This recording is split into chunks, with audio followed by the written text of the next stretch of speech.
முதல் வாசகம் சீராக்கின் ஞானம் அதிகாரம் 27 திருவசனங்கள் 4 முதல் 7 வரை. சலிக்கின்ற போது சல்லடையில் உமி தங்கி விடுகின்றது, அவ்வாறே மனிதரின் பேச்சில் மாசு படிந்து விடுகின்றது. குயவரின் கலன்களை சூளை பரிசோதிக்கின்றது, மனிதரை உரையாடல் பரிசோதிக்கின்றது. கனி மரத்தின் கண்காணிப்பை காட்டுகின்றது, சொல் மனிதரின் உள்ள பண்பாட்டை காட்டுகின்றது. ஒருவர் பேசுவதற்கு முன்பே அவரை புகழாதே, பேச்சை கொண்டே அவரை அறிந்து கொள்ளலாம். இது ஆண்டவரின் அருள்வாக்கு. இறைவா, உமக்கு நன்றி. இரண்டாம் வாசகம் கொரிந்தியருக்கு எழுதிய முதல் திருமுகம் அதிகாரம் 15 திருவசனங்கள் 54 முதல் 58 வரை.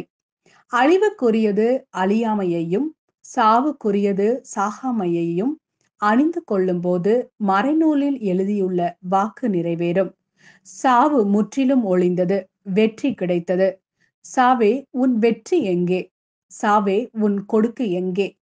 பாவமே சாவின் கொடுக்கு. பாவத்துக்கு வலிமை தருவது திருச்சட்டமே.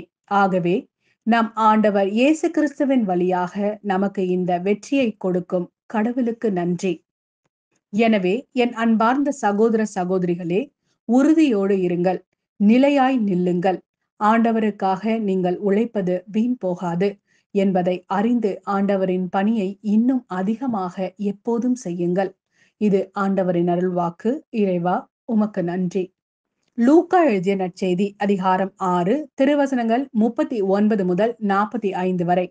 மேலும் இயேசு அவர்களுக்கு உவமையாக கூறியது, பார்வையற்ற ஒருவர் பார்வையற்ற வேறு ஒருவருக்கு வழிகாட்ட இயலுமா?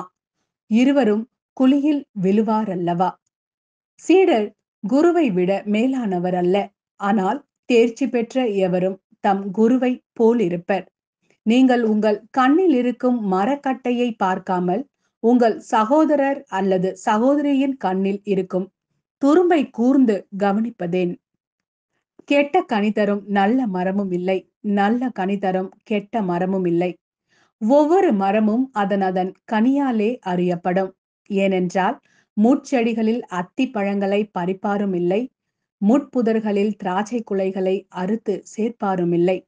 நல்லவர் தம் உள்ளமாகிய நல்ல கருவூலத்திலிருந்து நல்லவற்றை எடுத்து கொடுப்பர். தீயவரோ தீயது நின்று தீயவற்றை எடுத்து கொடுப்பர். உள்ளத்தின் நிறைவையே வாய் பேசும்.